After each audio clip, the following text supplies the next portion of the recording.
Now one. Welcome to 30-Minute Reviews. I'm Adam. I'm Peter, coming to you live from sunny Seattle. Is it sunny there? Because it's not sunny It here. is it's in the 60s here today. It's beautiful out. I went to work. It was beautiful the entire time I was at work. I leave to come home, and it gets overcast, and also it's about to pour any second. Nice. Nope, Um, it's the past few days have been really nice here. yeah, I have been disappointed. My favorite bar shut down. oh, Uh, and it was literally a 20-second walk from my apartment. It was the greatest thing ever. that's And now really quick. it's a hula bar, and it's the worst thing ever. So you seem like, what's his name? From La La Land, which is what we're talking about today. Yeah. I don't remember any character's name from that movie. Sebastian, what's his name? I've seen the movie twice, Dumb. though. I saw it in theaters, and then I bought the steelbook, which I'm regretting a little bit, That but we'll get you more bought to. the steel book. We'll get more to that later. When we talk about the movie itself. In season one, we actually talked about two. We talked about one musical. To date, today we'll be Mamma talking Mia. about two musicals. The first being Guardians of the Galaxy, the substantially better musical of the two, and La La Land. The I like Mamma Mia better than La La Land. Yeah, well, we'll get to that when we talk about it. But today's news is very, very Marvel heavy. Because I DC, saw. despite having a movie coming out next month, um, has pretty much stopped all promotion on Wonder Woman, it seems. Um, so I'm gonna do this first story without spoiling Guardians of the Galaxy Volume 2. That's the big issue here with this. And it Uh huh. all was resolved. By the way, we have an official statement from Kevin Feige regarding this. Um, so in Guardians of the Galaxy Volume 2, a certain race of aliens appears in the Uh movie. huh. Do you want me to tell you what the race is or no? Yeah. Well, I guess if you don't want to know, cover your ears or Yeah. shut it off. Well, yeah, I was referring more to do you want to hear, not do they want to hear. Yes, I Okay, so will. the race that appears in Guardians of the Galaxy Volume 2 is the Watchers. Like Uatu and the other Uh huh. Watchers, they appear in this movie. Uh, that's kind of Now, cool. yeah, it's something that you never thought you'd see in a major release movie, like the narrator from Marvel Comics appearing to be in the movie. Um, so back in Guardians of the Galaxy, the first one in 2014, James Gunn said that he wanted to use um, the Watchers there as characters, but he was Yeah. informed that the rights to the characters were tied up at Fox, which makes sense because the character Uatu made his debut in Fantastic Four number 13 back in 1966 or 64, one of those.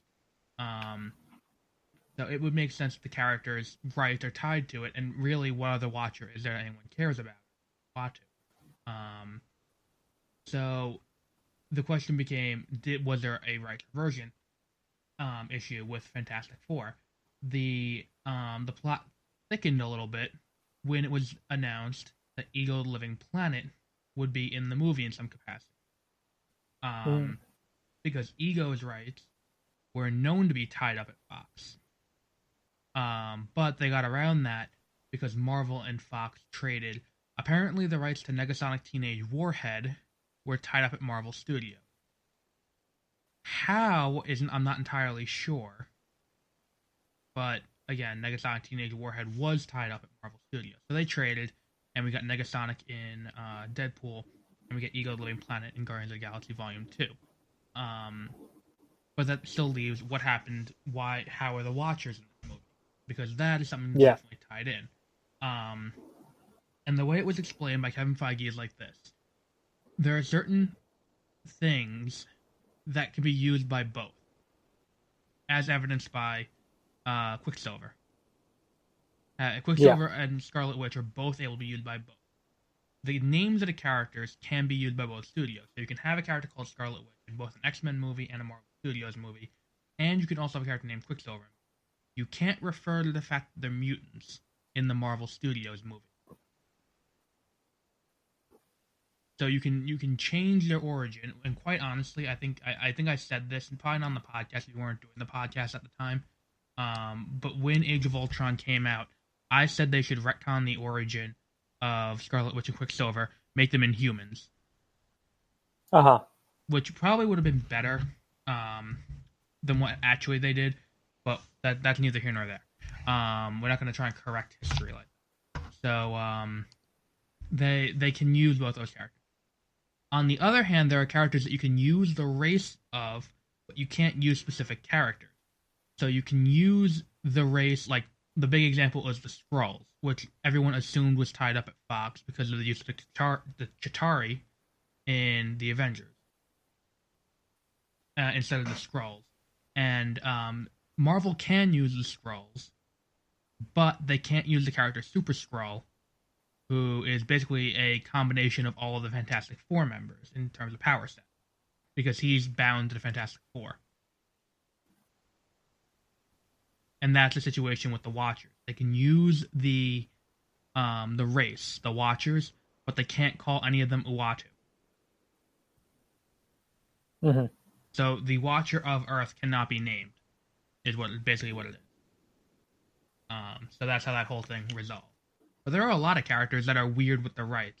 Like, it was always assumed the character made their debut in a Fantastic Four comic. They're bound in rights to Fantastic Four. But that are pushing the bounds. Well, no, because do you know what other major Marvel character who has starred in a Marvel movie debuted in a Fantastic Four comic? What? Black Panther. Oh. He debuted in a I was Fantastic... forgetting about that. And what, he Black Panther? He was actually pretty good in Civil War. Yeah. I have a general comics question. Sure. I know now Captain America revealed his plan that he's been part of Hydra this whole time. Yeah. Okay, is this the real Captain America or is this new Captain America?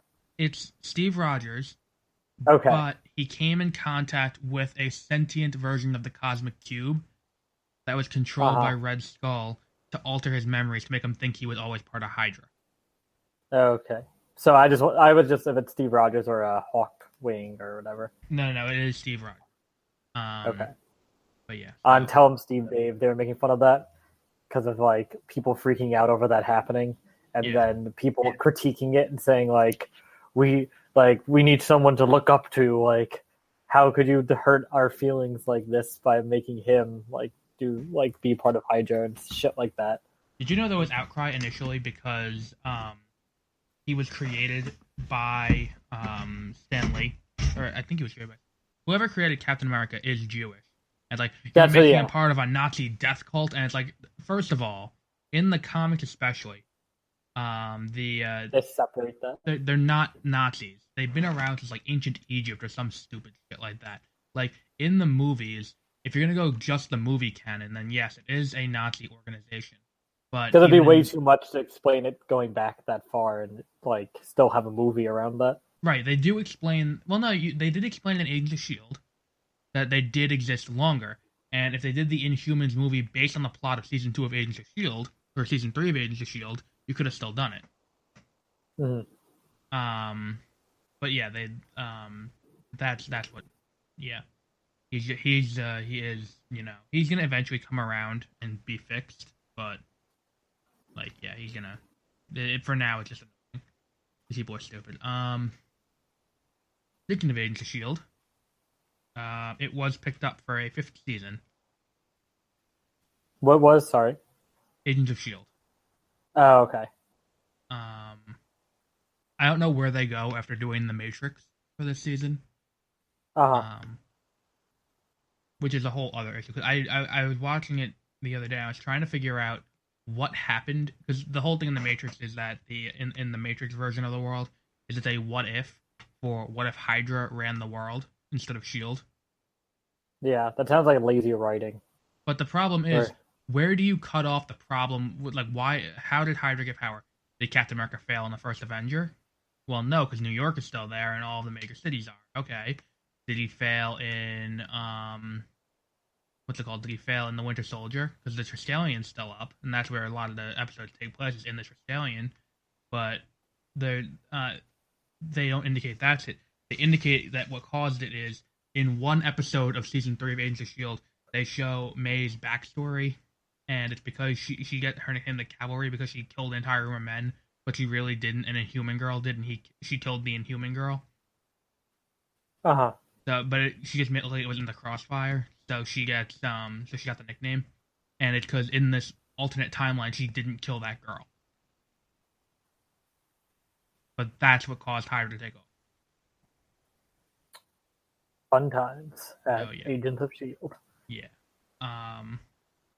Speaking of Kevin Feige and his talking about things, he indicated that there is a possibility of the TV shows, the various Marvel TV shows, crossing over with the movies. Uh-huh. I figured that was an inevitability when they pushed up the Inhumans, made it a TV show, and made it the first TV show ever to be shot in IMAX. Yeah. But the Inhumans will be debuting this fall on ABC. Fun.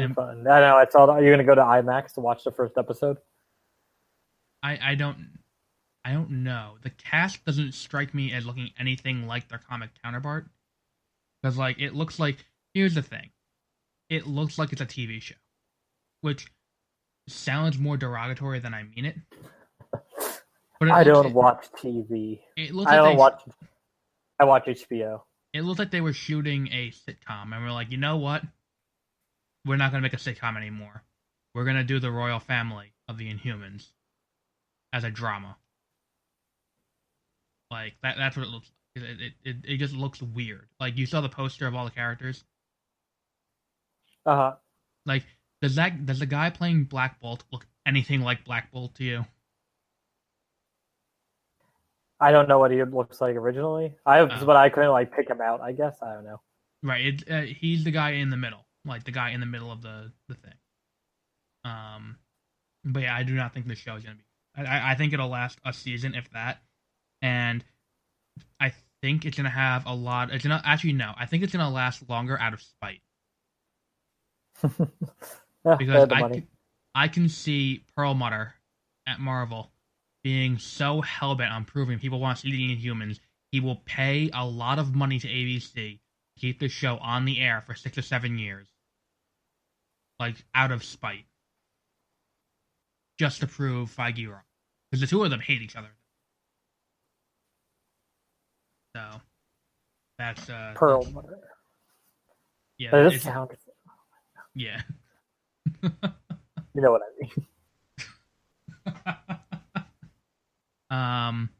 But yeah, so which brings us to our trailers this week. It's really all we have. It's a slow news week for some reason. Yeah. Probably because the video game industry is gearing up for E3, so it's going to be dead in that respect. Oh, I started playing Firewatch.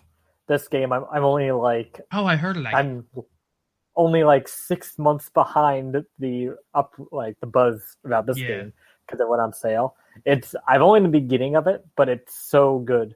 The beginning it gets a little bit too like real, because you like it's every decision you make. Like the first like 5 minutes of the game are basically you go through the main characters, like 20s and like early 30s in like quick succession, and you make all these decisions for him. Right. And that like sets up who you are for like the rest of the game. But then throughout the entire game, you choose all these decisions, and like what you do directly outcomes everything else that's going to happen. And you have very specific tasks. So you go to a national park to become a fire watcher, but you have to do like these kind of chores throughout the day. So you have very specific things. Yeah, like you have specific things you have to do, but it's an open world, and you can get there however you want, and then which paths you go, you can reveal different things. And like, you have to actually read a map and use a compass to figure out where to go. It's pretty cool. But it's like creepy because I think it's going to get creepy, but I don't know if it's just doing that or if it's just me thinking it's going to be creepy. But I've heard very good things about this game. How much did you pay for it? Under $10. That's not bad. Um, it was like one of the big Steam sales, and I hmm. saw it and I was like, definitely. I think even full price though, it's not even $20. It's a very cool game. And Rich Summers, the main voice, he's known from Mad Men. He's also in the series What Hot American Summer, and a few other things. Oh, okay. He's the main guy. What was the other thing? Oh, speaking of video games, there was one thing I wanted to address. Uh I fully intended to download the episode from last April where I talk about this very thing happening because I I know. called it. I said that this was going to happen. I definitely said it on the podcast, but if I didn't, Peter can attest to it because I I remember. said it. So back I remember. in April, early April last year, it was leaked that they were going to be releasing Call of Duty Infinite Warfare for the major console. And if you bought the Legacy Edition, you would be able to get Modern Warfare Remastered. So, I haven't bought a Call of Duty game before this since I bought a used copy of World at War, which I don't think, no, that doesn't count. Modern Warfare 2 was the last Call of Duty game I played before this. Um, so I'm intrigued by this, and I see it's only $79.99 for the base game Infinite Warfare plus Modern Warfare Remastered. And Mm-hmm. Modern Warfare Remastered does not come with all the maps. They're going to sell the additional maps. But the thing is, I was never really into online games, so it's like that's not what I was getting it. I was getting it because I like the story, and well, not really like the story. You know what? Retrospectively, I don't know why I did this at all. I remember when it happened. I said I don't know what you're doing. That's true as well. But so I pre-ordered the game. I buy it, and it was like the second week of November. Then I started playing Modern Warfare on my PlayStation, and I'm like, you know what? This isn't that bad. Then 2 weeks later, the price drops. No, I'm not exaggerating.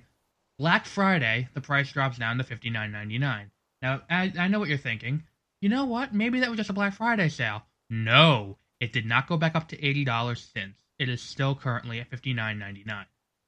So not only did I pay $20 extra for this game that I could have gotten for $59.99, I am stuck now with Infinite Warfare messing up my collection as well. So thank you for that, Infinity War. Then this week, an accidental leak by GameFly seemingly confirms that the Modern Warfare Remaster will be going standalone. Cool. And that was like yeah. So, which, if you remember what I said when it was announced that you were going to get a lot of people to buy Infinite Warfare when they didn't want to play Modern Warfare Remastered. I remember. And then you're going to release it standalone, and you're going to have all those people very upset. Well, guess what? One of those people is very upset. Because Yeah. I had no interest in a Call of Duty game. And now you have World War II coming out. I am not... even if I saw it, if someone handed it to me for free on the way out of spite, I would not take it at this point. Like, I don't even want that in my house or, like, dirtying up my console by having it in there.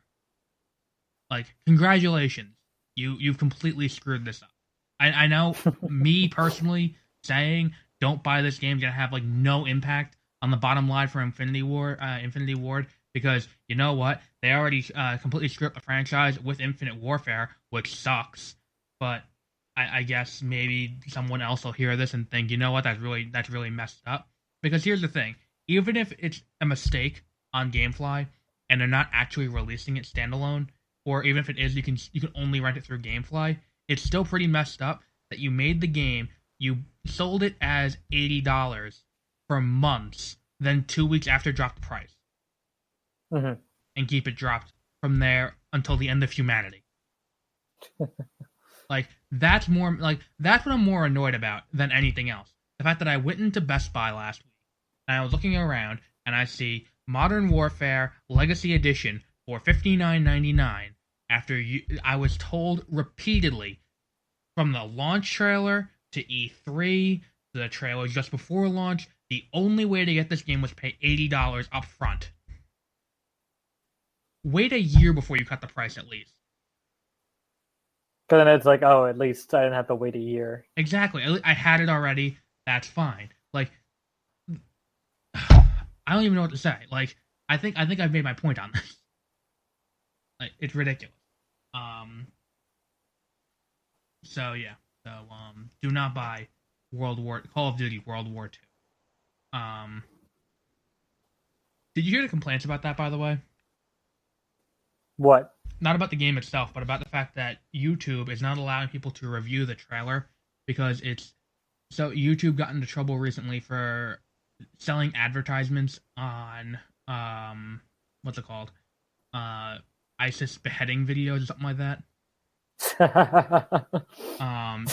Because they don't like search their monetization. You can put up a video and monetize anything unless you have 3 seconds of a song from La La Land in it, and Lion J goes, "Hey, wait a minute, we need all that money." So I'm like, you know what? Have fun. We have 6 viewers an episode. Go ahead, take that.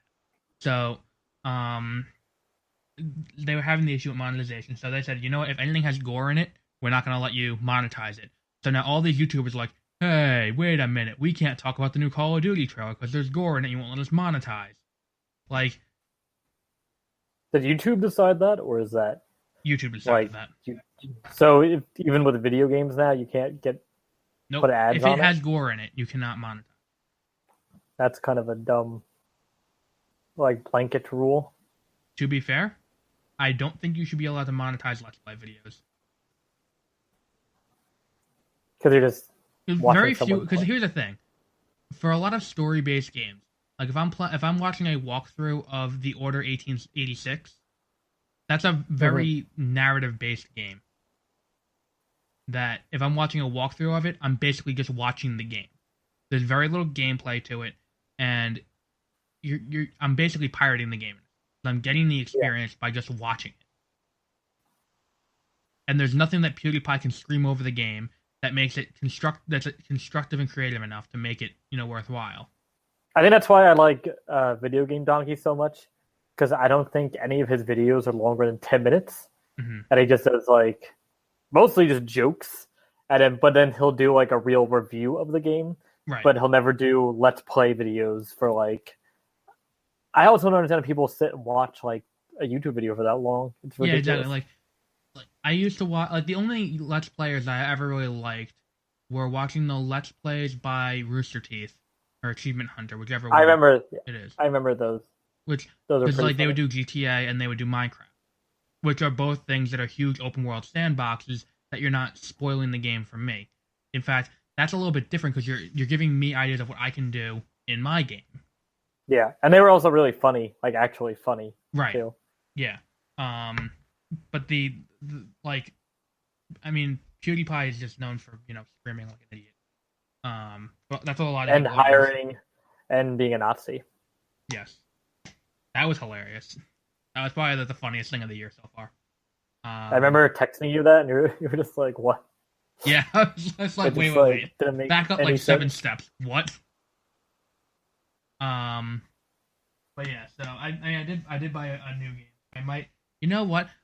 I won't see why I don't just start streaming playing PlayStation, because I figure we might get more listeners if I do that. Like, all right, because no one listens to the show anyway. We got like 10 listeners on our Moonlight episode, and that was the Best Picture winner last year. Oscar's so white. Yeah, so I think the funniest thing about that was the Oscars so white crowd was upset that a black person won every category they were nominated in except for Best Actor. And they were like, well, why didn't we win Best Actor too? It's like, okay, shut up. Yeah, exactly. So moving on to the movie that was Best Picture winner for about 5 minutes, if that, La La Land. And people threatened revolt if La La Land actually won. I'm with them a little bit now, having seen La La Land for a second time. Yeah, I did not enjoy this movie. I mean, the music I felt like every song sounded exactly the same except That for was City of Stars. that was the problem that I had too watching it the second time. The first time it's different when you watch it the first time in a movie theater. You get the movie theater effect kind of, if you know what I'm saying. Yeah, Like, definitely. remember when we did our review of The Force Awakens and we both said when we sat down to do it that there is There's no way nothing we can actually like exactly we there's can once I saw fairly review Episode it. 7, The Force Awakens, come on the opening crawl, I was like, you know what, this is it. Like, my review is gonna be automatically like a 10 because you've managed to get my inner child on board like that quickly. And but this movie has that same effect when you watch it in a theater because seeing a movie in that style, in the visual Yeah. style this movie's shot in, is not something you see every day, and it's something we haven't seen in a very long time, which is what I think a lot of the Academy voters were, thinking. And then once you watch it at home, it's a very different experience. Yeah. There's a lot of good cinematography still. I'm not gonna knock. This is Damien Chazelle's second movie. The Academy Awards, which I think is his first. What was his first one? Whiplash. Oh, okay, that was it. I really like Whiplash. Whiplash is way better than this movie. What Also, else? and that was like more real jazz music mhm. than what they show in this movie. The critics, one of the major criticisms of this movie is like it's a white guy trying to save jazz, but I want to address that before we go any further. In the middle of the movie, the white guy is told by a black guy that he's doing it the wrong way. The black guy's the actual way to save jazz. That's stupid too. Like, it's just music. Yeah. Like, it's not any more special than any other type of music. Yeah, like, I mean, it is if you romanticize it, which isn't, that's what all this movie does, is romanticize stupid things. Like, And also, fusion jazz is not new jazz. It's been around since the 70s. well, yeah, I mean, that's not even the point. I know. There's just like so many little things in this movie I hated. And just The annoyed movie me. managed to make me upset at a, like, scene-long tracking shot. Because, like, I never thought I'd see the day that happened, considering, like, I love all of Birdman, which is just one giant tracking shot. I loved all of the fight in Creed, in the fight against I forgot what his the Lion, I think was his fighting name. I could be completely wrong. The second fight, not the fight in Tijuana. Well, that was also a tracking shot all in one take. But the second fight against the actual guy with Rocky training him. Where the first round entirely in one take, even going into the second round where he wins the fight entirely in one take. The opening scene of The Revenant, where they had that giant battle, the battle, like all in one take. This movie, the first two songs are all in one take. And I'm just like, can you just not? Yeah, there was really no point. Like, it's okay to cut sometimes. Like, it's one thing to do it. Like, I feel like what's his name? He was a first time director, not Inarritu, the guy who directed Creed. He was a first time director, and he wanted to show off what he could do. Oh, I know. I forget what his name is. Sorry. I feel like that's what was going on with Creed, and you know what? Showboating is fine. I have no problem with that. But in a musical, I feel like it's easier to do an all-in-one take shot because of how choreographed it is. Yeah, that's like everything is perfect. Like, because you have so many people working on it, and these are all professional dancers. And if you use, especially the first scene where you don't have any actual actors, it's all just theater people. Because in that first scene, there's no one in the cast. That was maybe why I liked it. I don't know. Like, Emma Stone's not in it, Ryan Gosling's not in it, J.K. Simmons isn't in it. Another problem I have, I know people have addressed the fact that Emma Stone and Ryan Gosling could barely carry a tune in a bucket. But why couldn't you cast no names as the roommates who could sing? Yes. Why do Emma Stone's roommates also have to sing poorly? Like, those are people you can cast no name actors as. Literally, you can just go to Broadway and be like, "Do you want to be in a movie? Let's go." Yeah, exactly. Like, you're gonna be in a song and a half. You're gonna be in a song, and you're gonna ask a question to her in one later scene. That's all you got to do. Like, I don't understand why you had to use like no name Hollywood actors instead of no-name Broadway actors. Yeah, and I also feel like the end of this movie, like spoilers, where they don't end up together. Mm-hmm. People like tried to like put this movie on a pedestal because of that, and they're like, yeah, but like at the end they don't end up together. Isn't that crazy? Like it's not a traditional love story. It's like a lot of movies do that, Yeah, it's and like a lot of movies like do it I way like better. the honest trailer where it's like, wow, they almost had to make a choice. Yeah, They almost had to oh, compromise. Like that's what the movie comes down to. It's like they and the thing is, if you look at the fantasy world version, it's like Ryan Gosling doesn't get what he wants in that. mm-hmm.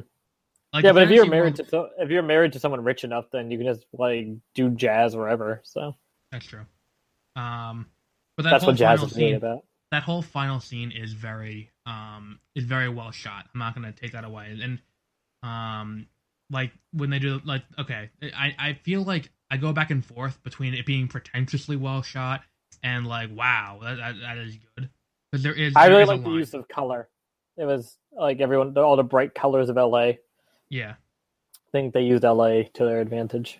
Um, what's it called? But like the entire movie is so just like there's so much of it that just like it's not even like it's borderline cringy a little bit. Yes, I agree with that. It's like you can tell how hard they're trying.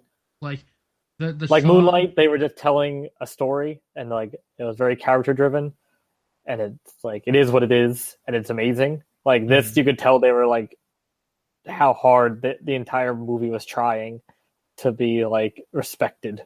This movie feels more like they wrote the songs and then tried to film a movie around the songs. And the songs weren't even that good to begin with. Well, that's the problem is that like even the songs don't fit in properly. Like, the one did Audition win Best Song or did City of Stars win Best Song? I forget. I do like City of Stars, but just barely. I don't like I City of Stars at all because I don't like Ryan Gosling singing. that's I kind of like the tune of it, but I never will listen to any of these songs outside of watching that movie again, which probably will not happen because I have no interest in watching that movie again. Like for me, I think the best song in the movie is the first one. Another I Day of like the Sun. first one. I do like the first one a lot. Another Day of Sun is the I best song. saw one of my friends got annoyed with this movie, and I actually got annoyed with them. This is not a real reason to get annoyed at this movie. They said they got annoyed in the first song because people were stuck in traffic, and then they started then people got out of their cars, Oh my god! and I was like, okay, if you can't get It's a past that musical. part, Like yeah, you can't suspend you are, disbelief that long. yeah, like if you don't like that part, then you can't just like stop watching movies.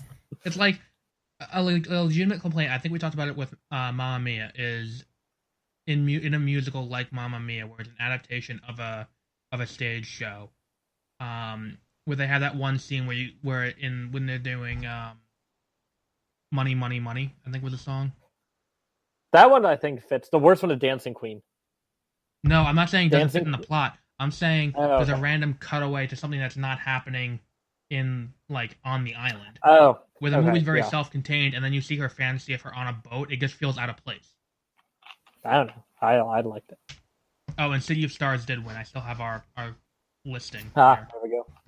Yeah. Um, Do you think I have a Moonlight question? Sure. Know how it's like part of the full title of the book it's based on? Yeah. Okay. What if they went with the other part of the title and just named the movie "Black Boys Look Blue"? That Do you think it was still? no, that would Do you that'd still? be stupid. Do you think it would still win Best Picture? No, probably not. I don't think people would watch it. They could be like, "What?" Black Boy, or just call it Black Boys. Um, Look, but yeah, Black Boys. um, I don't even know like what else to, like. The thing is, this movie is so well liked, but I think a lot of that is the effect of I saw it in a theater, and like I think so too. that's what it is. Like And people are like, "Oh, it's old Hollywood. It's just like an old musical," but it's not. Old musicals didn't have cold openings. that's true as well. Also, I want to point out the issue with what's it called? The how Ryan Gosling's character is just an idiot the entire time. And just an asshole too. And of the two songs that were nominated, I think Audition is the better song. It's the better performed song of the two. Yeah, I don't know how people. It is just voted on, so it's just like what people like. but Emma Stone is a better singer than Yeah, Ryan definitely. Gosling. So you're either doing it doesn't they don't even specify which version of it because there are two they do the song two different times in the movie. Yeah, Um, and one version is straight Ryan Gosling, and the other one's a duet with Ryan Gosling. it's No, gay Ryan Gosling. wait, what? You said one version is straight Ryan Gosling, Yeah. so then I said the other version is gay Ryan Gosling. But like, I think either way you have Ryan Gosling. Um, and either way, if you're gonna do a song with Ryan Gosling, um, the other one that's on the song that's in the poster, um, "A Lovely Night," I think it's called.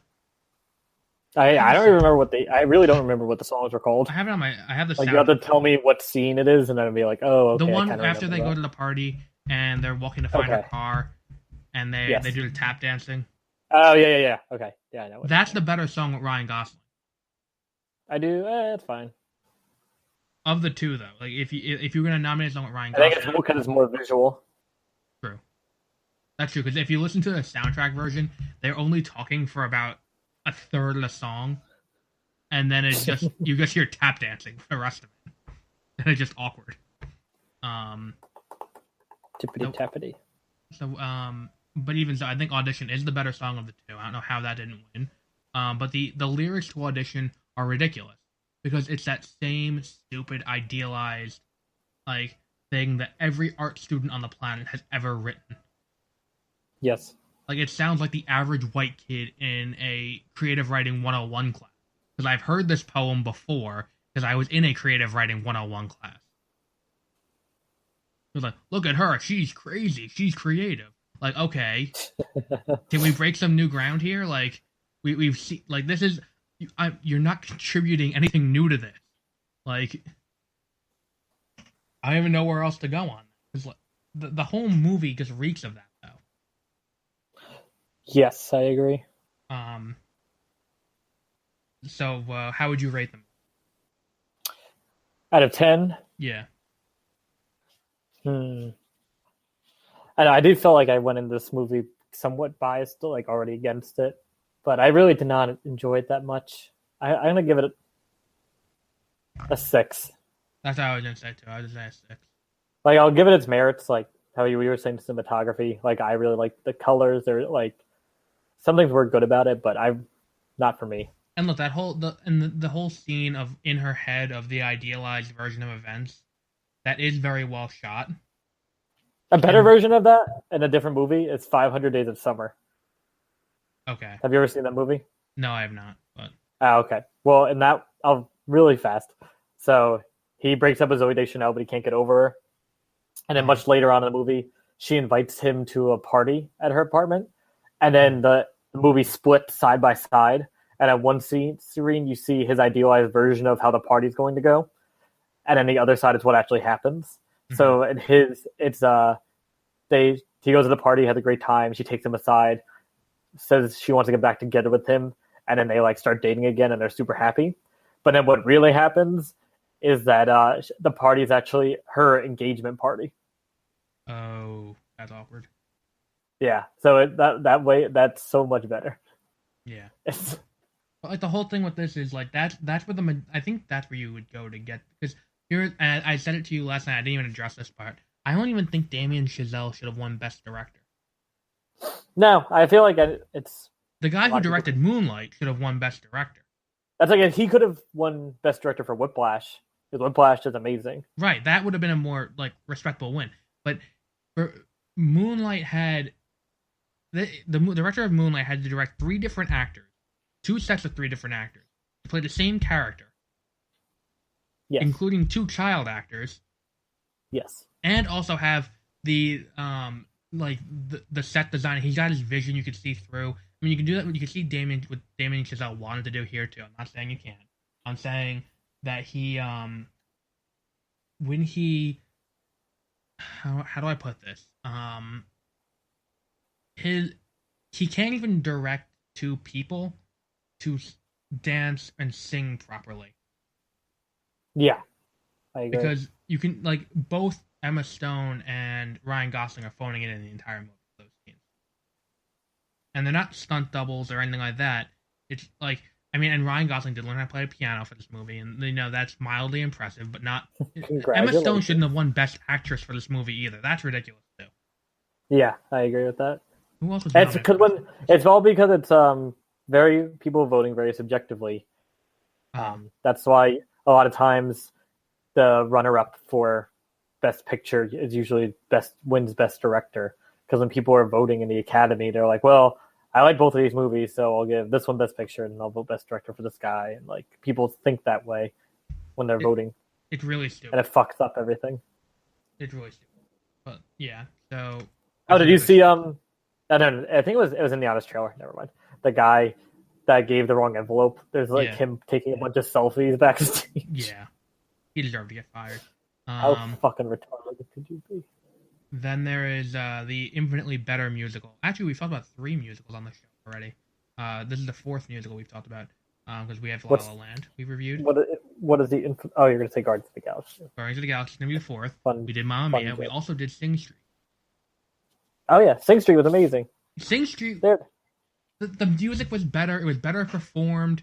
Sing Street is one of the best original soundtracks like I've seen in a very long time. The plot didn't feel derivative. I mean, it is derivative, but it didn't feel derivative.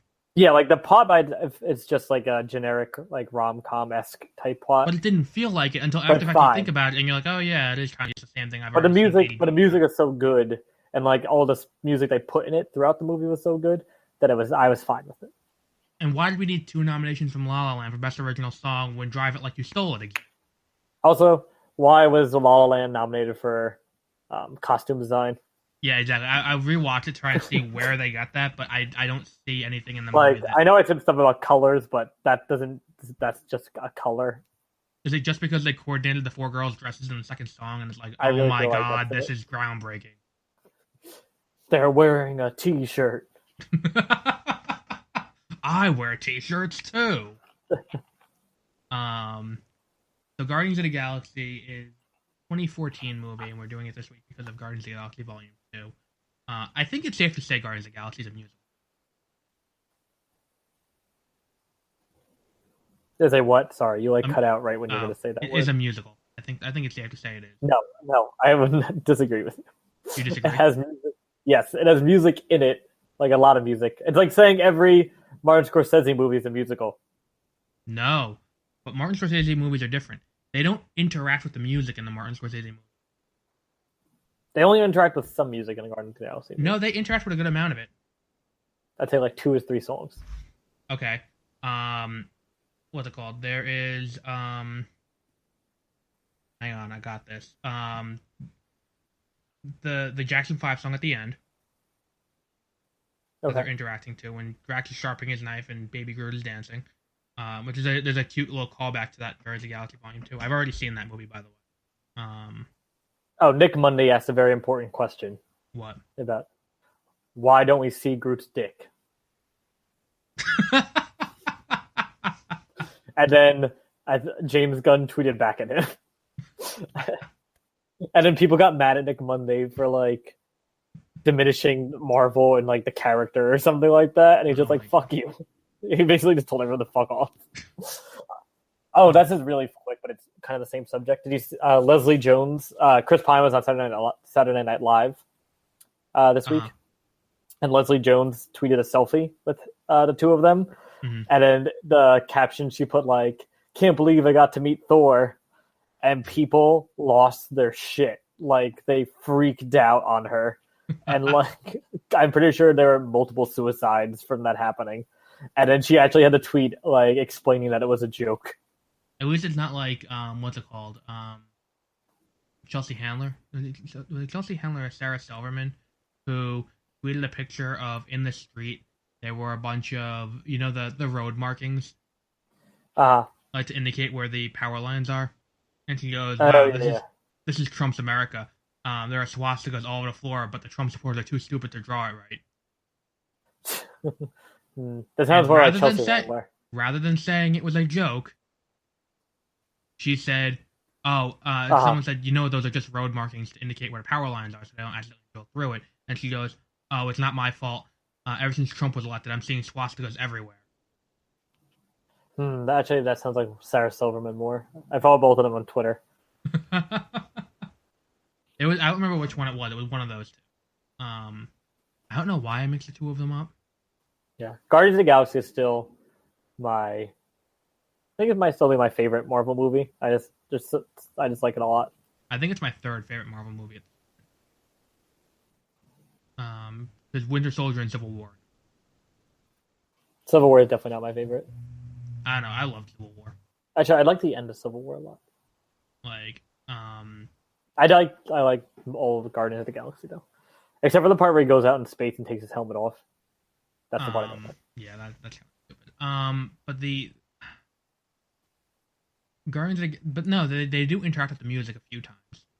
Oh yeah, this okay. This is like our Christmas arguments. Yes, is it a Christmas movie or isn't it? This is not a Christmas movie. Do not worry, we're not gonna get into that debate today.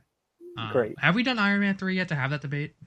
We've definitely debated it on the show. But we haven't done Iron Man 3 as a movie. I think we might. I think we have. I don't remember doing Iron Man 3. Or maybe for a Christmas episode, you chose Iron Man 3. And you said I couldn't, and you vetoed it. You're like, no, it's not a Christmas movie. I probably did, because I refuse to accept that as a Christmas movie. I have the list here. Only back to March. Never mind, it doesn't help. We've been doing this for now almost 3 years, and I only have the list back to this March to see what we've done. So this movie is I think this definitely is a musical though. Okay. Because I think for it to be a musical, you have to interact with the music can't just be a soundtrack, and it can't just be a compilation soundtrack like Suicide Squad.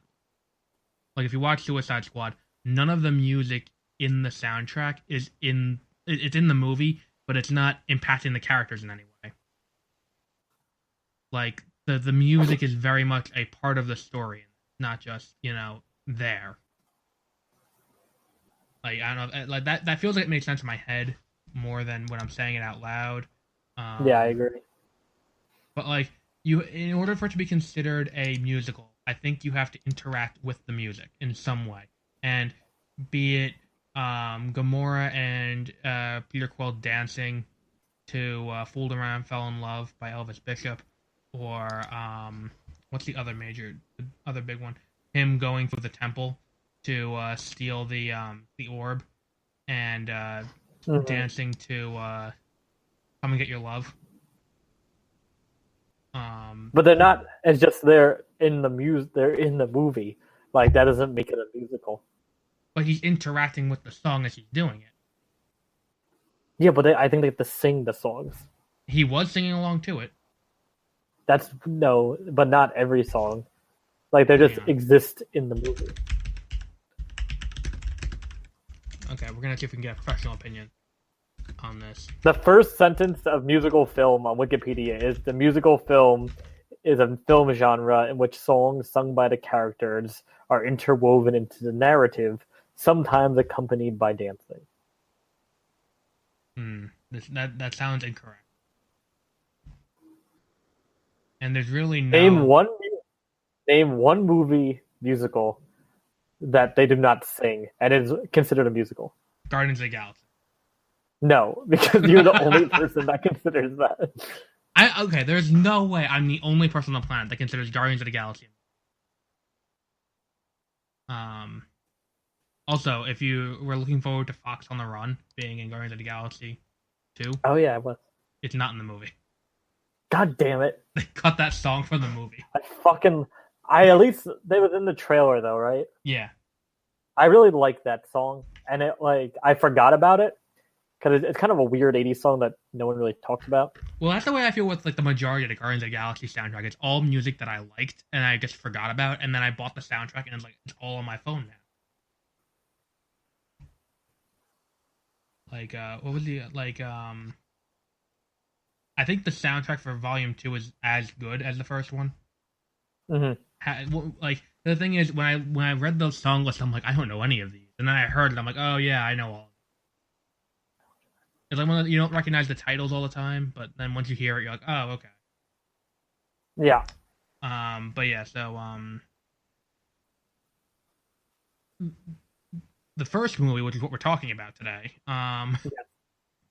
whether or not it is a musical, um, the movie is still, it is one of the better Marvel movies, which is not saying much in the land of what Marvel has created.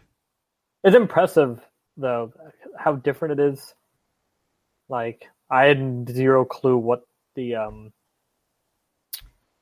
like anything about Guardians of the Galaxy as a comic. Like I never even heard of it. Um, my question is, how did this not win Best Visual Effects in 2014? Because it came out the same year as Gravity. Gravity. Gravity will always have a special place in my heart because when we were flying somewhere for the NCAA's, they were showing Gravity on the plane we were on, and then some of the kids in band ate a bunch of pot brownies right before that, and then started screaming Gravity as the movie was going on. Oh wait, no, it did not lose to Gravity. It lost to Oh, Interstellar. that makes sense. That makes a lot more sense. Okay. Iron Man 3 lost to Gravity. Um, I think Volume 2 could win Best Visual Effects though. It's very beautifully done. We'll have to see. Yeah, you'll see it. But I think but if you think about Marvel movies, the majority of them are forgettable. Yes. Like the Avengers is forgettable, which is considering it's a movie that changed the film world as we see it today. Like that's a little weird. Yeah, it is. Like it ultimately you can forget the plot of the Avengers. You can forget the plot of any of the Iron Man movies except for Iron Man 1. The only reason you can't forget the events of Doctor Strange is because it mirrors Iron Man 1. Mm-hmm. Two of the three Captain America movies are good. But the first one is forgettable.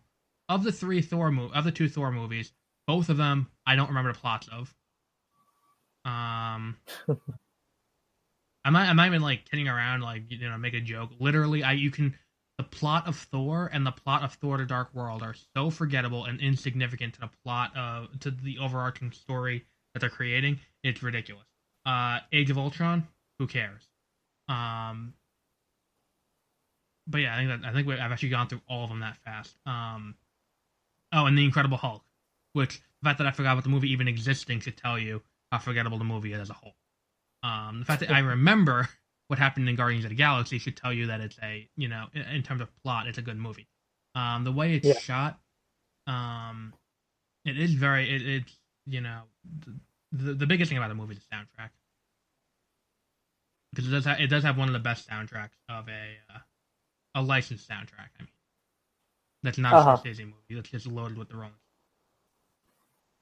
I don't know. Do you have any other thoughts? Because it's like, I mean, if you haven't seen Guardians of the Galaxy by now, you're probably never going to see it.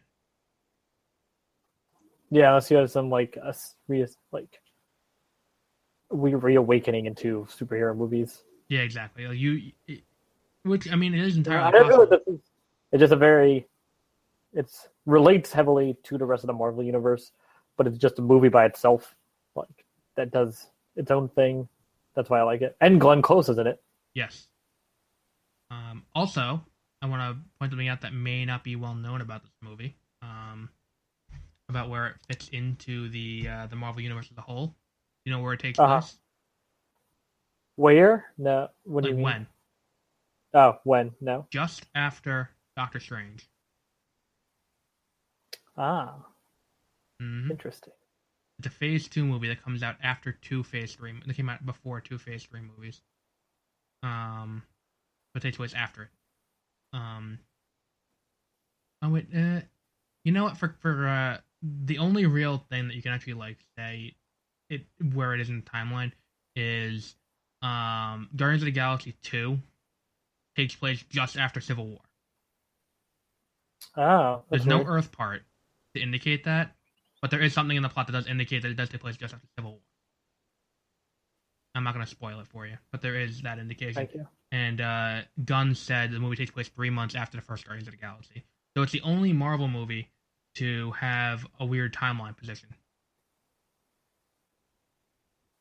It also confuses me as to why Thanos isn't wearing the Infinity Gauntlet in the original Guardians of the Galaxy. If it takes place after the post-credit scene in Age of Ultron.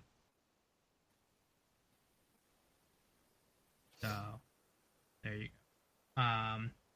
I know it doesn't sound like I'm saying much about the movie, but there isn't really too much to say about it because it's already been said. Yeah, it's been out for a pretty long time. Yeah, I mean, it's one of the greatest musicals I've ever seen. Okay. But yeah, how would you rate this movie? 8 out of 10. Give it a solid 8. I would say, I think I gave the Winter Soldier a 9. I have to give this a 9.5 then because it's better than the Winter Soldier. Actually, no, I'll give this one. I'll change mine. I'm giving it a 9. It's definitely better than not the Winter. It's the third best. So yeah, I guess that sounds right. Yeah, I guess I got it right then. Like 9. But yeah. So let's talk about the trailer dump that was taken this week by the various studios, all deciding to dump out trailers in the 3-day period and make my life miserable because I have to watch them all. You know what though? When I saw Guardians of the Galaxy, you know the teaser for The Last Jedi didn't seem impressive until I saw it in 3D immediately before the Thor Ragnarok trailer. Okay. And I just thought to myself, man, Disney really knows how to jerk you off before a movie.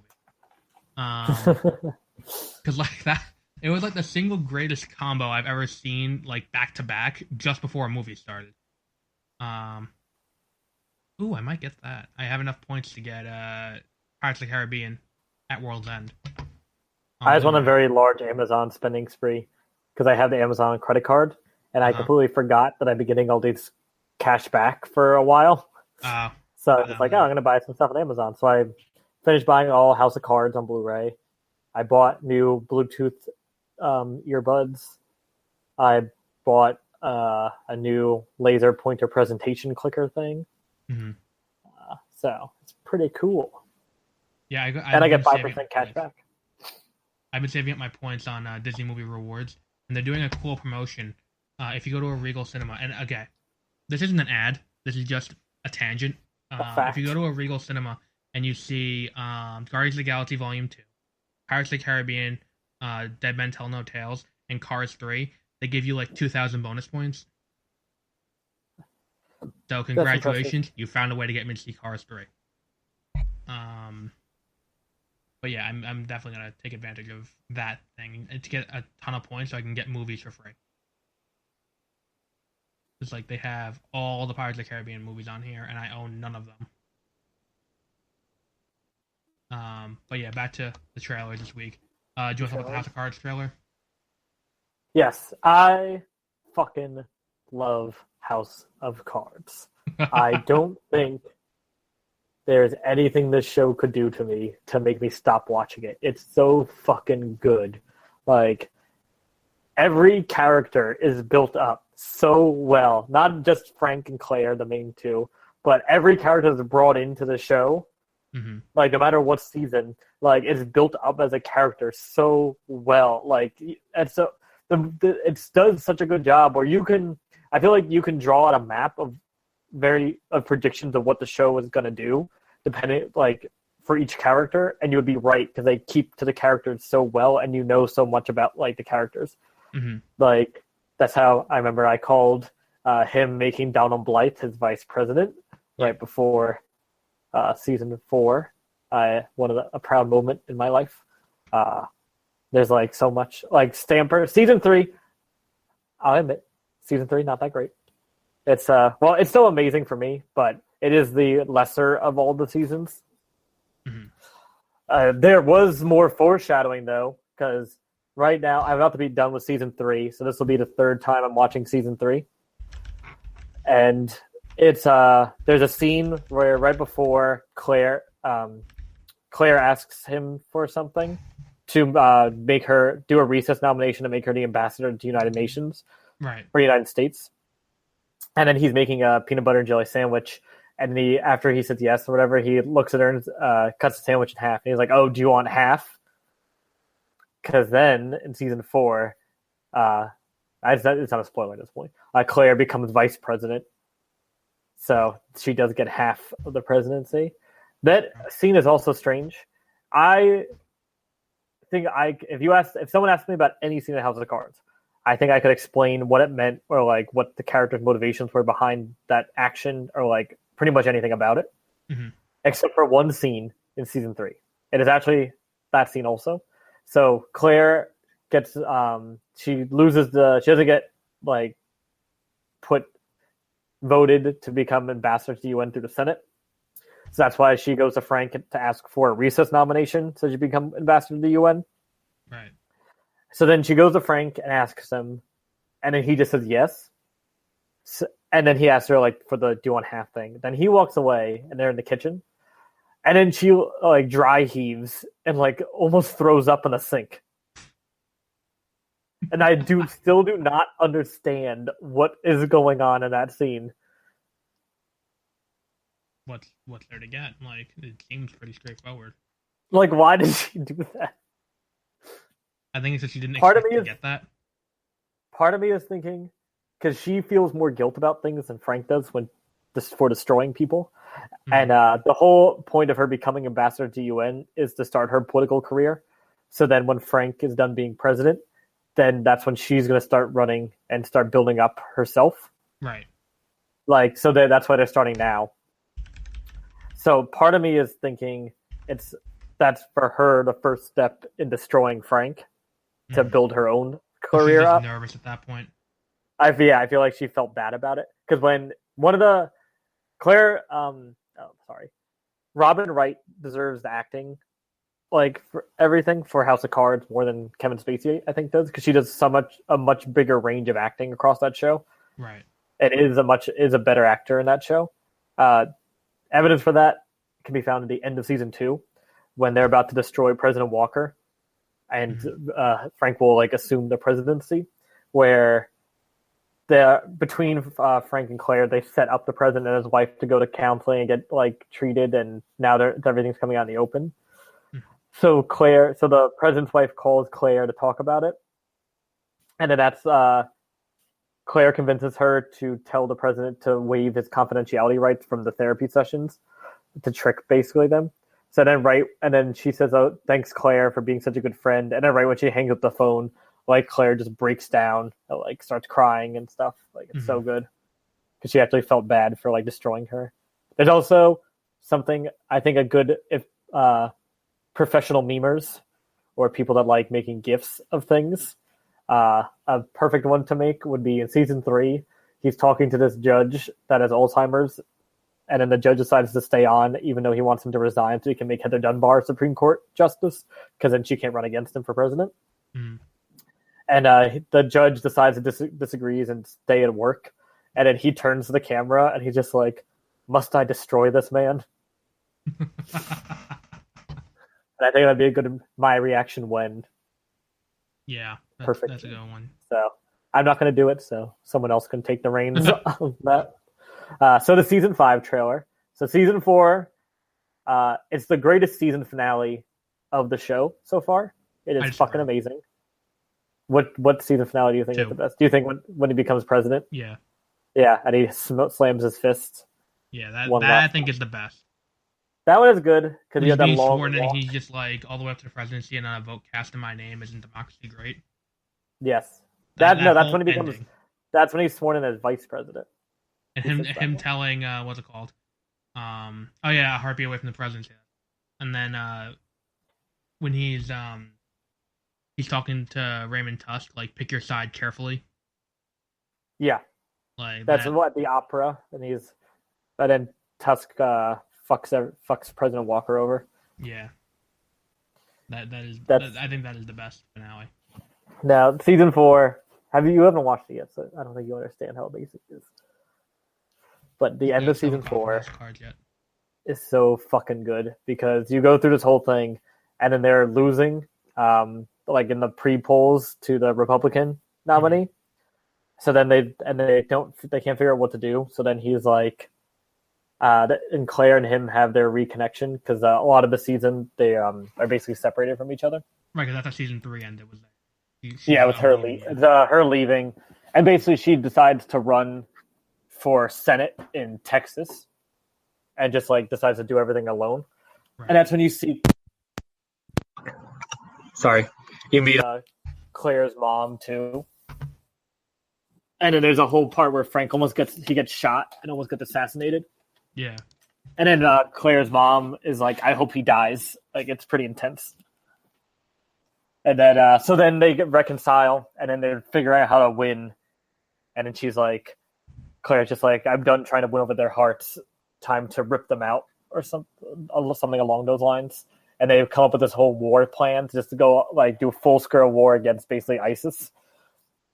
And ignore all the other countries, and then just try to cause basically terror attacks by like attacking Islamic militants. So then they're in the war room discussing everything, and it's like slowly zooming in on Frank and Claire sitting side by side, and then Frank stares into the camera, and then Claire stares directly into the camera, and then it ends. I remember that. I did see that. So fucking good. But yeah, so what about this trailer? Then that sets up in the season 5 trailer. It's a lot of shit going on, so you can't really figure out like what's happening. But it seems like there's another emergency event because there's like scenes with Claire getting rushed into a car. So part of me is fucking terrified that all these scenes are just from the first 2 episodes. There's a theory that the House of Cards is complete after a full deck with there are 52 episodes so far plus the 2 Jokers, which are episodes 1 and 2. And then I was doing some research because I was like, I'll just look up how many episodes each character is in, and nothing goes past the first 2 episodes of the season. Like now it will, but I'm not going to look it up because I'm not going to let it spoil. I'm not going to spoil it for myself. But like well before this, I was like, I'll just look up how many. Like they're all set up. Like it's 13 episodes. It'll just show me that they're all like Kevin Spacey is going to be in 13 episodes. Like it'll be okay. I was like reassuring myself. So then I go on IMDb, and it says Kevin Spacey 54 episodes, but it says that for Robin Wright also. So it says that for every character that's basically been in every episode, like 54 episodes. So I was like, oh, fucking God, they're doing it.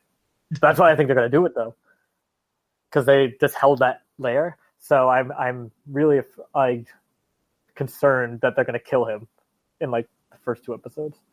But then the cool part was that now I think it's cool again, but I go back and forth. It is the same rhetoric where they're just going to try to fuck things up as much as possible to make the American people dependent on them. And that's when he's like Underwood 2020, Underwood 2024, Underwood 2028. And he just keeps going and going and going. And past for how long Claire would be able to run too. So yeah. But that'd be cool. Like if it was he becomes they just king. I feel like but that's when you kind of lose me because everything he does so far is like there's like in the Constitution or like legal or like it's stuff he could do like feasibly. What if he passes an amendment forcing revoking the other amendment, whichever one it is, the term limit? Yeah, I guess that would be if he would have to do something where they repeal the amendment that puts term limits on. Because can you sign an executive order that would allow you? You can't sign an executive order that repeals an amendment. And you couldn't sign you could sign an executive order that keeps you in power, but then it would get repealed immediately by Congress, I'm assuming. No, it would get appealed to the court. It would be appealed to a court for being unconstitutional. The court would just overturn it, Right. And so that would happen. So that can't happen. So I'm concerned. Also, the Heather Dunbar's like clothes are very like symbolic throughout the entire show, which is kind of cool to watch. Because I can't really do it with the men's characters because they all just wear dark suits. Yeah. But like Heather Dunbar, when she's prosecuting, like she's a prosecutor, she always wears super dark clothes with her hair pulled really tight back, and like she even wears a chain link necklace around her neck. And then when she announces she's running for president, she wears all white and like puts her hair down. It looks very angelic. And then she becomes like the poster child for good behavior, basically. show is so good. But yeah, so that comes out at the end of this month. Did I tell you the nightmare I had that it was House of Cards? Oh my god, a nightmare about House of Cards. I had a nightmare about House of Cards, and it wasn't like anything in House of Cards. I like woke up to I was reading a news story about House of Cards, and it was announced that Aaron Sorkin is a new head writer of House of Cards, and will be writing every episode. And it was like the worst. It was like the worst thing I've ever dreamed. Yeah, it was terrifying. That was worse. But yeah, that was the first of the trailers to drop this week. Second being, the Inhumans had a teaser trailer along with the poster we talked about earlier. Not much is revealed other than the logo, and that's we're just gonna skip over that one because it's basically just a logo. Yeah, right? And just like people talking, kind of. Yeah, I only watched it once, and quite honestly, the Inhuman fan is gonna be thrilled about this. But I guess he's happy. No one else is. Oh wait, would you judge me? I got with one of the Blu-rays. They gave me Frank Underwood campaign stickers. It's pretty cool. I'm gonna put one on my laptop. Oh, okay. Would you judge me? No, that's respectable. If you're gonna put it on the back of your car, that'd be different. No, that'd be weird. No, I'm gonna put it on my laptop. I think the best campaign sticker I saw, and people still have it, is Giant Meteor 2016. Just ended all already. That's a pretty good one. So there are three big trailers other than House of Cards this week. First being the Dark Tower. I know nothing about the Dark Tower. I was about to say that also. What I saw was nothing what I expected. That's exactly how I felt. I don't know what I expected, but it wasn't that. Yeah, I feel the exact same way. It's gonna be okay, I guess, because Stephen King's not involved in the writing of the movie. So. Stephen King said he likes it. He supports it on Twitter. I kind of want to read it. Yeah, it's a short book. It's not like his other monstrosity. Yeah. So I might read that one too. But yeah, I figure there are people who are more in tune with what the Dark Tower is to be able to give you a better critique of the trailer and how it fits in with the tone of the book. But considering we haven't read the books, nor do we know anything about the books to even go based on. I know that the gunslinger was white in the books, and people are upset that it's Idris Elba now. It looks cool, so yeah, I'm fine with it. I'm fine with all the casting. Both of them look really good. I didn't know Matthew McConaughey was in it, so that was a fun surprise. Yeah, he's playing the Man in Black. Then there was the Defenders trailer, which is amazing. I liked it. I think what set the tone for it is the first scene in it where you have Jessica Jones being interrogated by Misty Knight, and then Matt Murdock jumps in to be her attorney. I'm like, is this too much to ask for? This is all I wanted. I'm okay with just a legal drama about this. Maybe not everyone else is, but I'm okay with that. But never mind. That's in the movie. He's a really shitty lawyer. That's true. In the show, he's a good lawyer. Because in the movie, I feel like he's purposely a bad lawyer so he can kill people. Yeah, that's what I feel like too. That was like people who were going to get off anyway. He's like, fine, just get them off, and then I'll murder them in the subway. My day. Okay, you won. I think the show could be good. It appears as if they fixed the issues that arose out of Iron Fist. Where I know I gave Iron Fist a lot of praise. Let me correct myself. My praise should have been phrased as follows. It's not that bad because I went in expecting what I got. I didn't expect a lot of punching, and it seemed to me like that was one of the complaints, that there wasn't enough punching. The issue that I have with the show is that it's a martial arts show with very bad martial arts. With no Asians. That too. The martial arts aren't well choreographed. That's the problem. I think with Jessica Jones and Daredevil, you would expect it to be better. Yeah. Because like Daredevil was very well. Jessica Jones, she kind of looked like a street fighter more than anything Yeah, else. but it's still pretty good fighting. Like she was very good at non-lethal takedown. What her thing was, and it was also very well shot. There is no hallway fight moment No, in the I haven't in watched the show. Iron Sorry. Fist. You're like, no, there is not. Yeah, fuck that show. But like that here's the problem with there is also a problem with the hallway fight. It does kind of set a very hard to hit first impression because that's episode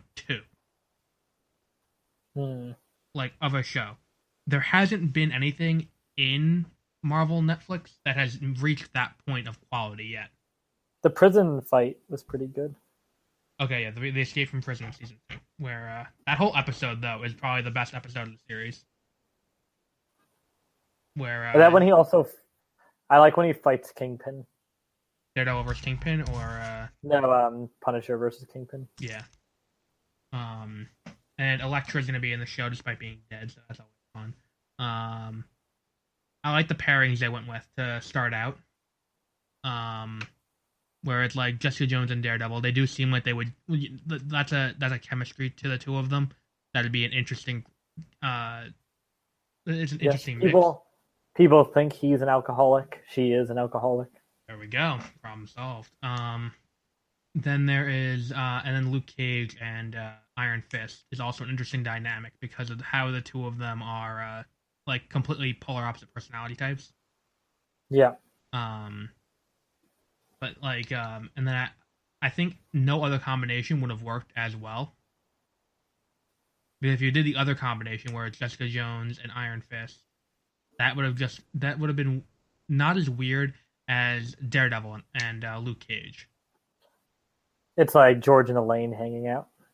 Yeah, that actually is a good way to put it. Well, and we've already seen what happens when Luke Cage and Jessica Jones hang out for any period of time. They fuck. Yeah, an extremely graphic PG-13 sex scene. Where they break stuff. Yeah, just to show off their powers. But yeah, so if you're looking forward to the Defenders, this show, the trailer really hits it home. And then there's Kingsman: The Golden Circle as its official trailer, which I saw. I think this reminds me a lot of what Deadpool 2 I think will be. Why? It's I think it's maybe will work, but it might just be a lot of what everyone liked from the first movie, and then not do that well. Yeah, that's what I think is. I still haven't seen the first Kingsman. I own it, but I haven't watched it. It's really good. It is very good. But it looks like there's gonna be a lot going on in this. That's what the big problem I have with it is. It looks like there's gonna be a lot going on, and not enough explanation for any one thing. Yeah. Which brings us to our final segment of the day. A few weeks ago, we were talking about movies that were based on classic books. And I said, wouldn't it be cool if we made a list of these things and we can see if you can guess what the book these things are based on is. Yeah. So I have a list. We're gonna do this like education style, with the exception of the fact that he is substantially smarter than I am. So he will be the one getting quizzed. Yeah, I don't think our smartness is as separated as Andrew McElfish and Kevin Smith. Andrew McElfish is a lot smarter than him. But so what we have is I have a list of one of them is both a TV show and a movie. Okay. So there is 7 movies and 3 TV shows. But one of them overlaps, so it's 8 and 2 or 7 and 3, depending on how you look at it. So let's start out with a few easy ones. Okay. Easy A, the movie with Emma Stone. Oh, okay. The Scarlet Letter. Yeah, that's an easy one. I've read that book. I started out with 3 easy ones to get you to warm you up a little bit. The next one, Clueless. Oh, fuck. Okay, it's by Jane Austen. Yep. Okay, it's by Jane Austen, but I forget what the actual book is. But I think that counts. Emma is the name of the book. That's it. And the third, the next easy one, The Lion King. Oh, Not the Jon Favreau version. I know. The Macbeth No, or is Hamlet? Hamlet. I always confuse those. These next ones are a little bit rougher. The Matthew McConaughey movie, Ghosts of Girlfriends Past. I did not know that movie was based off a book. Yep, that's how you're gonna feel with a lot of these.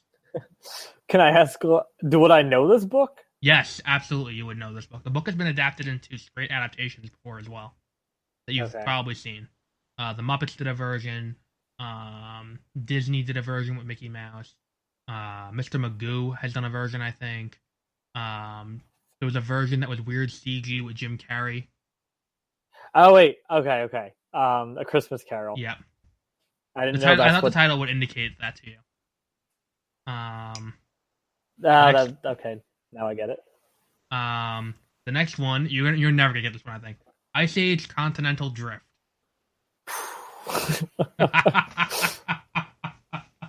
Yeah, I don't even. Okay, you can just journey to the center of the earth. Give you another hint that may indicate to you what it is. Okay. The movie, the SpongeBob movie, is based on the same book. The original SpongeBob movie? The original SpongeBob movie. Journey to the Center of the Earth. No. Then I have no idea. The Odyssey by Homer. Oh, okay. Because there's the bag of winds.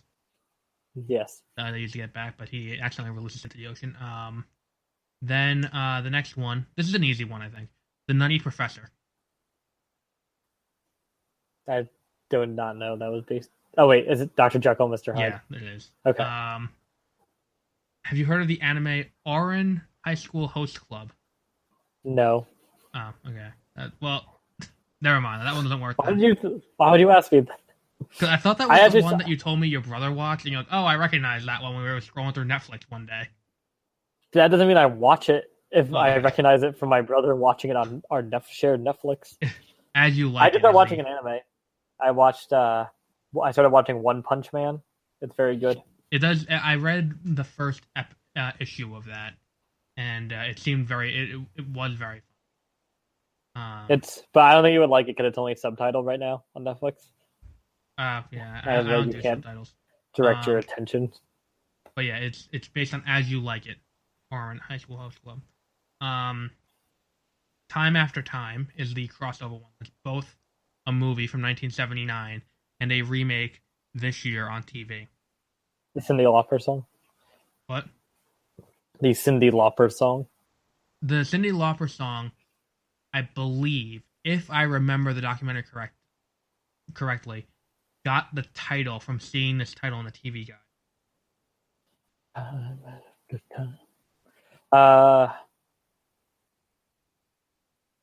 you want me to give you a hint? Can you tell me what the show is about? Or give it away? It's a guy comes to the future, chasing Jack the Ripper. I'm not gonna tell you if I tell you the guy's name, it'll give away what the book is. Okay. Is a book called Time After Time? No. So it's something with time travel? It's something with time travel. And the guy is coming to the future, chasing Jack the Ripper. Is it a well-known book about time travel? Yes, it's like the granddaddy of time travel books. They made a joke about it on The Big Bang Theory over the course of an episode.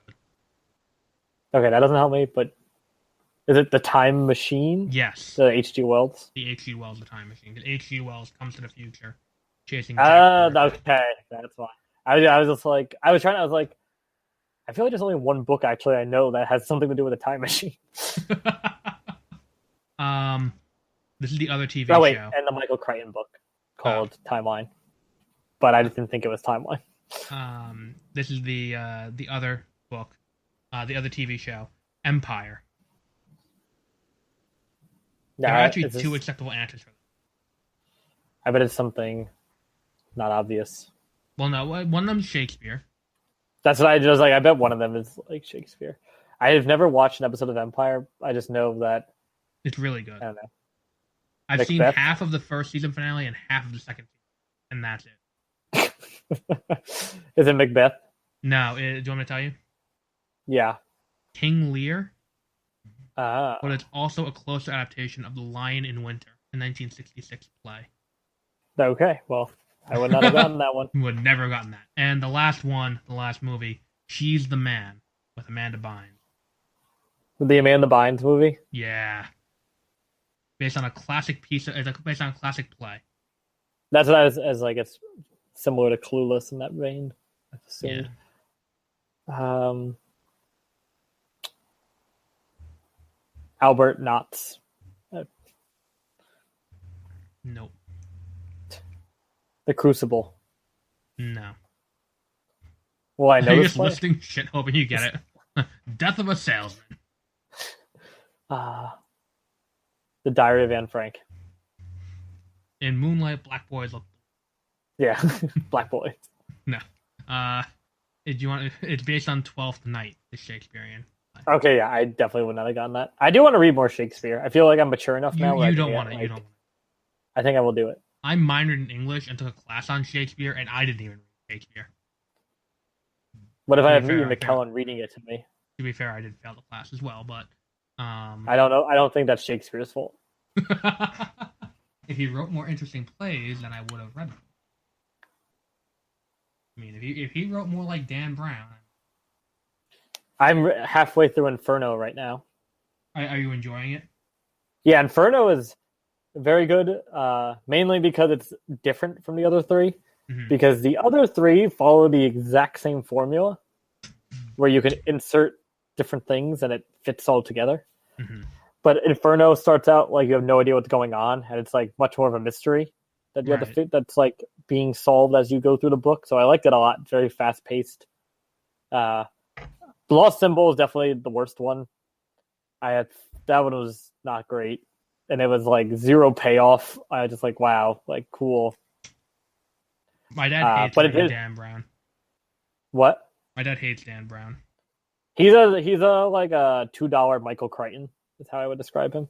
Well, the problem with, according to my dad, the problem with Dan Brown has always been he doesn't give you time to figure out the mystery on your own. That is true. It's like anytime there's a clue, he's like, "Wait a minute, that relates back to this." Like he doesn't let the audience figure it out or the reader figure it out. That does happen all the time, where he just sees the clue and then a sentence later he solved the clue. Yeah.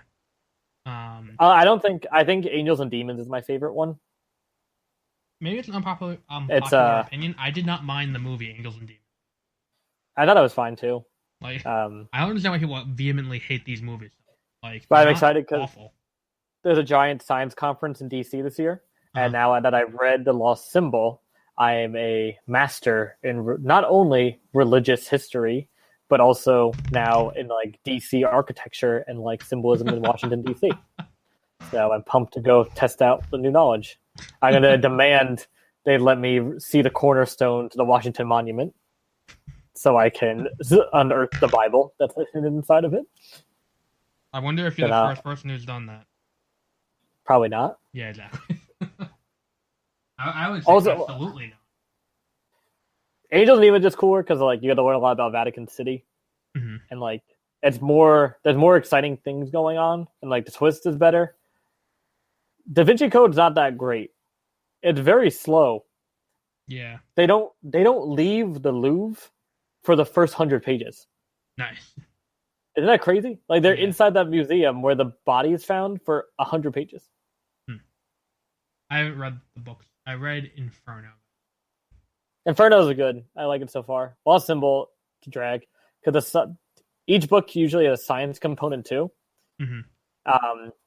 Like Angels Demons was the antimatter, like physics. Right. Da Vinci Code. Oh, I forget what the sciencey part of that was. Genetics. Whatever. I guess. I don't know. There was like a part of it, but I forget it now. Maybe that's why it wasn't as good. Lost Symbol was that stupid. It was like you can control things with your mind. Like the mind and like thoughts have matter was like the science, which was really stupid. Right. because it didn't actually lead to anything. And then the Inferno is like bioweapons and Yeah, that biology. Inferno. I don't think you're gonna be prepared for the ending of Inferno. That's just a I'm little pumped tidbit from because me. I have like no fucking idea what's going on, and I love it. Yeah, you're not ready for the ending. I don't think. Also, each book has like a weird assassin that starts off with them in the beginning of the book. That's Is that like every in book that happens where it's like they yeah, every single book has a weird assassin. oh The first Angels and Demons was like this Muslim guy that hates the church. mm-hmm. Da Vinci Code was a weird albino guy. Lost Symbol was another like this weird guy that turns out to be the one of the guy's sons. That's a dumb twist that happens. And then Inferno is that spiky haired woman that falls and dies. Oh yeah. But there's also that blister covered man following them. I don't know where that's gonna turn out, so that'll be fun. Yeah, you're not ready for it. I don't think. I am pumped. Oh yeah. So I do have something new for the podcast that we can do for movies coming up, for picking movies. Mm-hmm. Because we are at the hour and a half mark, which means we've gone over our usual limit. I've been trying recently. Cool. So we're at the hour and a half mark. So I can announce the first episode title of season 4. Isn't that crazy? We're on 4th season already. That is. And that will be Logan. I can't wait for that to come out because We're starting on a very strong note. Do you know who designed the cover art for the Steelbook? I did not. The artist who did Old Man Logan, the original comic. Oh. Designed the Steelbook cover art. I'm definitely buying that. So, I will not. I definitely will too. And it's coming with the Noir. It's called Logan Noir, which is remastered in black and white. Kind of lazy for a comic book. To what? To draw it all in black and white. No. The comic book isn't in black and white. It's the movie remastered in black and white. Oh. Yeah, it's a black and white edition of the movie it comes with. That's like the Mad Max one that's coming out. Yeah, shiny and chrome edition. I still have to get that. I still have Fury Road on a DVD like fucking peasant. That movie was fantastic. I did not expect to like it as much as Fury Road. I think that's how everyone felt seeing that movie after Beyond the Thunderdome. Mm-hmm. Like, I don't think anyone went like, you know what's gonna be amazing? Mad Max 4. But what I got is all of our movies we've done have been within the last 10 years. Recently, I don't know if you've noticed that. Mm-hmm. But I picked up this Leonard Maltin's movie encyclopedia of movies from the silent era to 1965. So the idea I had was, rather than me going in and picking a movie, I say pick a number from 1 to however many pages this book is. It would be easier if this book had page numbers. I'm looking at it now. There's no page numbers in this book.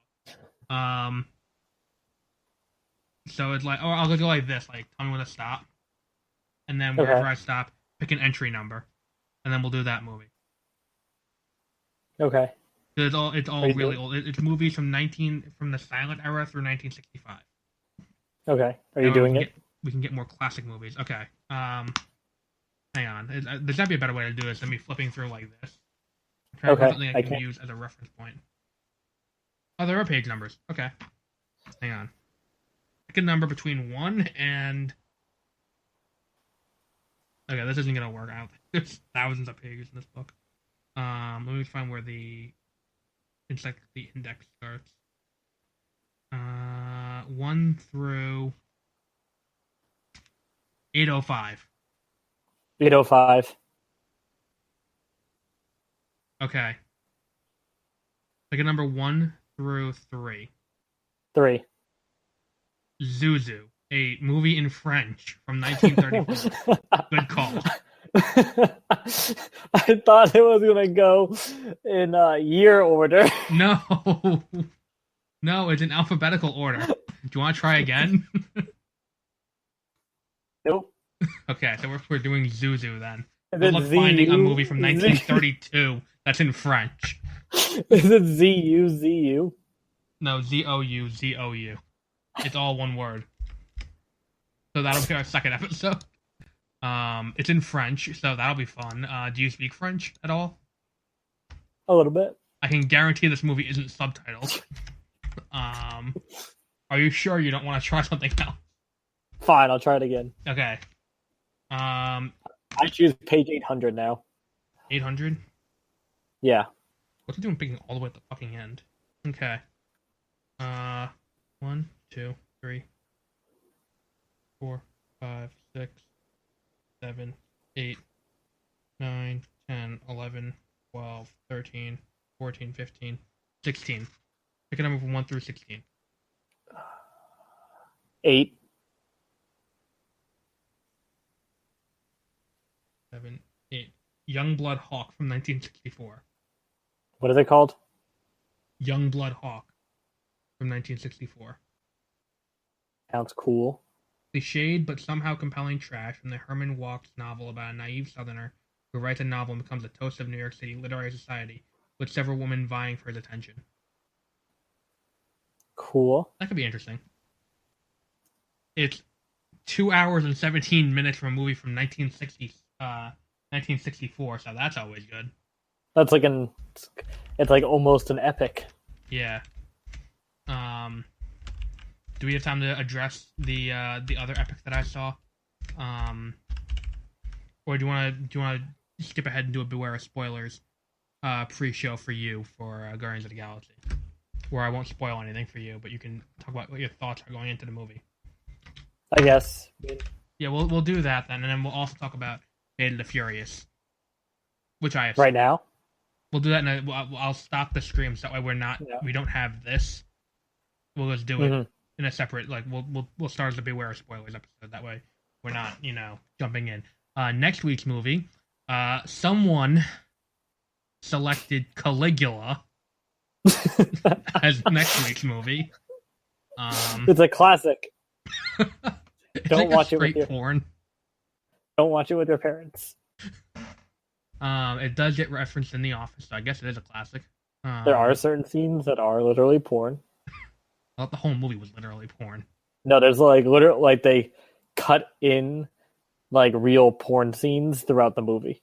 Nice. We have Caligula. Then we have the original Alien, because the Alien Covenant's release. Curse of the Black Pearl, because Pirates of the Caribbean, they're still making this shit again, is coming out. And then we're rounding out the season with A Clockwork Orange. We're jumping into Logan and doing E3 coverage, almost exclusively in June. We'll be back with that.